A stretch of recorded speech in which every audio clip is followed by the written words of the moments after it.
ٹھیک ہے، یعنی لوگوں کا جماعت کہہ لیں. تو لوگ کیسے جمع ہوں گے؟ افواج میں. اب افواج کیسے؟ دیکھیں 3 تو بڑے مین گروپ ہوں گے. ایک مقربین کا، سورہ واقعہ سے ہمیں پتہ چلتا ہے، جو بالکل ہی VIP ہوں گے.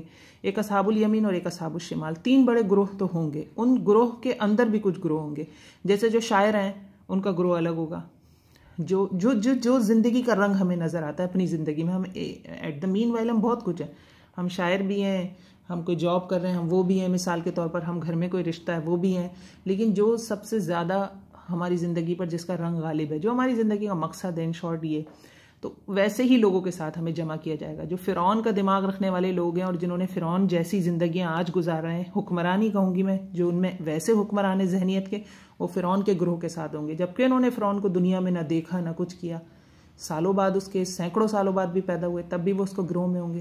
جو شاعر ہیں، جو اس طرح کی زندگی گزار رہے ہیں کہ کوئی سرکش شاعر تھا، وہ اس کے گروہ کے ساتھ چل رہے ہوں گے.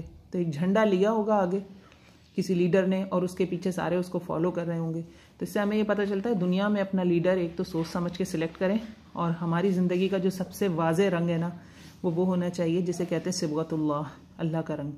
تو اللہ رب العزت ہمیں توفیق دے، اللہ کا رنگ چڑھے گا ہم پر تو پھر ہم بھی اس گروہ میں آ جائیں گے. اللہ کرے ایسا ہو، اللہ ہمیں ان میں سے بنائے، اللہ ہمیں ان میں سے بنائے. اللہم اجعلنا منہم، کہ جن پر صحابہ، جس گروہ میں صحابہ کرام ہوں یا جس گروہ میں صحابیات ہوں رضی اللہ تعالیٰ عنہم اجمعین. فتاتون افواجا، تو تم فوج در فوج آؤ گے. وفتحت السماء فکانت ابوابا، تو کھول دیا جائے گا آسمان تو ہو جائے گا وہ ابواب. ابوابا دروازے ہی دروازے. اب کیا کیفیت ہوگی؟ آسمان پھٹے گا قیامت میں. کافی ساری نشانیاں اس حوالے سے ملتی ہیں کہ سرخ رنگ کا ہو جائے گا، ٹکڑے ٹکڑے ہو جائے گا.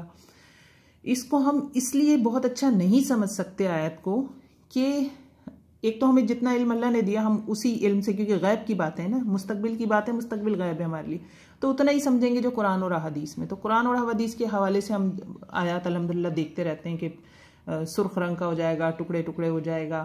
یہاں پہ ابوابا آ گیا کہ دروازے دروازے ہو جائے گا. اس آیت کو ہم اس حوالے سے بہت اچھا نہیں سمجھ سکتے کیونکہ ہم نے بھی آسمان کو بہت اچھا نہیں سمجھا ہے. آسمان کیا ہے، آسمان کی وسعت کیا ہے، سائنس ابھی بھی اس معاملے میں کام کر رہی ہے، ڈسکور کر رہی ہے.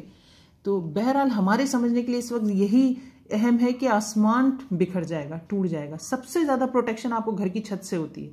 ایسے ہی ہوتا ہے نا، کوئی 4 دیواری بنا کے نہیں رہ پاتا جب تک اس پہ چھت نہیں ڈال دیتا کوئی، کم از کم اپنے سونے کی جگہ جہاں وہ اپنے آرام اور تحفظ محسوس کر سکے. تو یہاں پہ جو ہمارے تحفظ کا ذریعہ ہے آسمان، جو بادل ہم خوبصورتی دیکھتے ہیں آسمانوں میں، اور آسمان کا مطلب صرف بادل نہیں ہے، اوپر سارا کچھ جہاں تک ہمیں نظر آ رہا ہے. تو سوچیں کہ اوپر آسمان سے ہی وہ جو ہمیں ستارے سیارے ہیں وہ ہم پر گرتے ہوئے نظر آئیں. مثال کے طور پر چاند اتنی دور ہے، ہم اسے غور سے دیکھ رہے ہیں اور ہمیں پاس آتا نظر آیا، آتا جائے اور ہمیں ایسا لگے کہ اب آ کے ہم سے ٹکرایا، تو تب آ کے ہم سے ٹکرایا، تو کیا دل کی کیفیت ہوگی. تو اللہ رب العزت ہی جانتے ہیں کہ یہ قیامت کا جب معاملہ ہوگا تو یہ کس طرح کی کیفیات ہوں گے. وسیرت الجبال فکانت سرابا، اور چلا دیے جائیں گے پہاڑ تو ہوں گے وہ کس کی طرح؟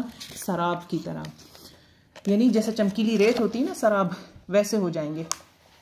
کیا مراد ہے؟ ابھی ہم نے پچھلی آیات میں ہی دیکھا تھا کہ اوتادا وتد تھے پہاڑ. پہاڑ کیسے تھے کہ ایک حصہ اوپر ہے تو اس کے 3 حصے سمجھو نیچے، بڑی بڑی کیلیں ہیں. کیونکہ مکے کی جو وادی ہے اس میں پہاڑ بہت ہیں، اور پہاڑوں کے بارے میں وہ آپ صلی اللہ علیہ وسلم سے سوال بھی کیا کرتے تھے کہ یہ پہاڑوں کا کیا ہوگا، قیامت آئے گی. مطلب انسان بڑی بڑی جو کیونکہ بہت بڑی بلڈنگز تو نہیں تھی جیسی ہائی رائزز آج کل ہیں، ہم ان سے متاثر ہوتے ہیں، وہ اپنے زمانے سے پہاڑوں سے متاثر ہوتے تھے. تو اللہ رب العزت فرما رہے ہیں کہ یہ پہاڑ جن سے تم متاثر ہوتے ہو اور سمجھتے ہو کہ قیامت ان پر اثر نہیں کرے گی، وسیرت الجبال فکانت سرابا، تو پہاڑ تو ایسے ریت بنائے جائیں گے، ایسی ریت جو ہوا میں اڑے گی. سورہ واقعہ میں بھی ہمیں ملتا ہے نا کہ حبام منبثہ ہو جائیں گے، پہاڑ ایسے ہو جائیں گے حبام منبثہ. منبثہ کیا ہوتا ہے؟ جو گرد ہوتی ہے نا ہوا میں، جو ہمیں نظر بھی نہیں آتی. اگر پورے کمرے میں اندھیرا اور کہیں تھوڑی سی جگہ سے روشنی آ رہی ہو تو اس روشنی کے اندر جو ہمیں ذرات نظر آتے ہیں نا، اس کو کہتے ہیں منبثہ. تو پہاڑوں کا تو یہ عالم کر دیں گے اللہ رب العزت.